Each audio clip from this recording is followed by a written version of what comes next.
looks like our racing season is over already. Really before it began. The tower at our local track just burned down. So my track that I go to is literally 5-6 miles away from here, just right down the road. So the last couple times that we went to the track, we took the Poop Coupe, we just drove it. And that's the way I'd like to keep it. We do have some local tracks. Well, I say local. We've got one in Panama City. We've got one in Albany, Atmore, which Atmore is not local to us. But I mean, we have options, but I really don't want to have to travel over an hour, hour and a half to go just run the Poop Coupe. So with that being said, that gives us a little bit of time to work on this car. Also, this brings up a good point with our local tracks. I mean, they're starting to go away, right? We just started back going to the track and I was having fun. I'm not gonna lie to you. I said I wasn't gonna get back into drag racing, but you know, the bug kind of bit me a little bit. But with stipulations, right? And those are, it can't be too far away. And look what happens. Our track goes up in smoke. So I'll put some pictures and things up for you guys on the screen. So it really sucks, but it reminds me that, you know, we all need to get to our local track and support it. I need to go more than what I do, even if it's just to spectate, you know, every so often, once a month, just go.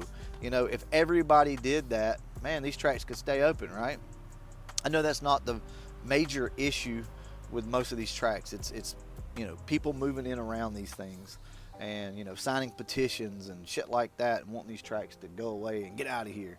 But for some of them, it's just a matter of revenue. They don't make enough to stay open. So if you guys got a local track around you, hell, just slip off down there one night by yourself, you know, with a friend, with the family, buy some stuff from the concessions and just try to help out, you know, to keep these tracks up and going, because it is important. You know, if you're trying to build a car like what we're trying to do here, you need somewhere to run it, right? You can't always just play on the street. So with that being said, let's talk about the Poop Coupe. So it looks like everything's going to be on hold for a little while with this car, but that gives us an opportunity to go in and fix some of the issues that we've had with this car, and also go ahead and get ready for some new stuff that we've got. This is a car that we bought as a scrap car essentially, and put it back together with a stock engine and a cam and started taking it to the track. It's got a T5 transmission in it from Hanlon Motorsports, by the way, which is holding up great, I might add. And we took it to the track the first time, and the damn seat, the seat was broken, and I could not keep my butt in the seat and shift the car. So I completely forgot that I had these seats here. So I put one in already, and man, what a difference it makes with this seat. Now, I'm a short fella. I'm only 5'8" at best. So this seat works perfect for me. So I'm able to really scooch up on this thing. And as you can see, I mean, this thing is stiff, y'all. That's stiff. You know, it's also got a good headrest. So you got your helmet on. It's going to keep your head pretty much dead straight. So yeah, we do. We got us a seat. So I'm excited about that. That's awesome. And I was really thinking with this new seat that we were going to be able to go to the track and run our 790. That's what I was hoping for. It just won't be next weekend like I thought it was going to be. Also, this is just temporary. I was trying something out from Papa T that he had. We're going to go with a longer handle here. Hanlon Motorsports is going to be hooking us up with a pistol grip. Now, guys, don't get me wrong. I love the old 5.0 knob here. Love these things. But a lot of times it's hard to push-pull because of the way these things are made.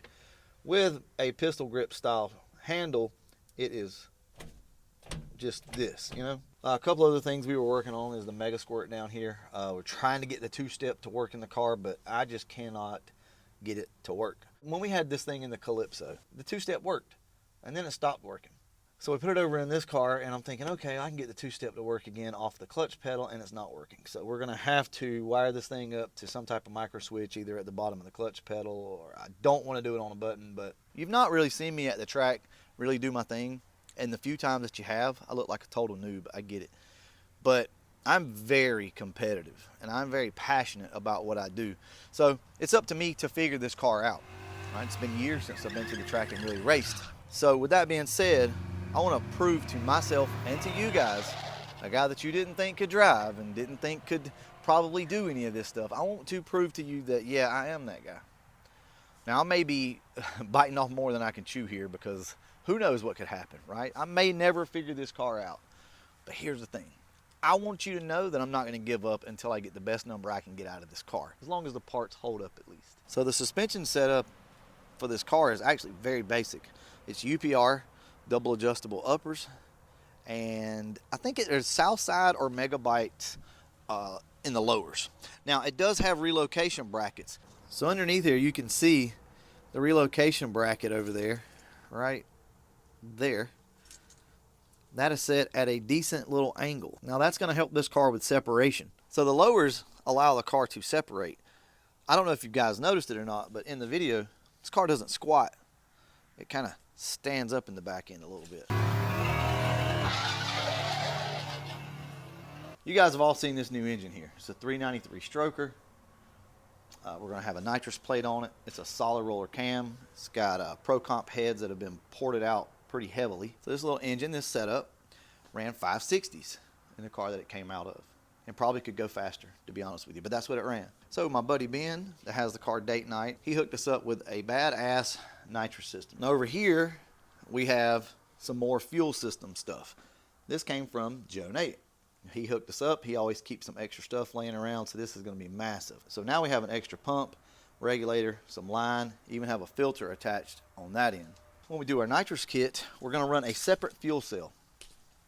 I don't know where I'm going to put it. Probably right over here. Amazon's got a really cool blue fuel cell that I just like, and I think I'm going to get it. So I'm either put it over here or over here. I know the battery typically goes back here, but we may just put the fuel cell. I'm not too concerned about it.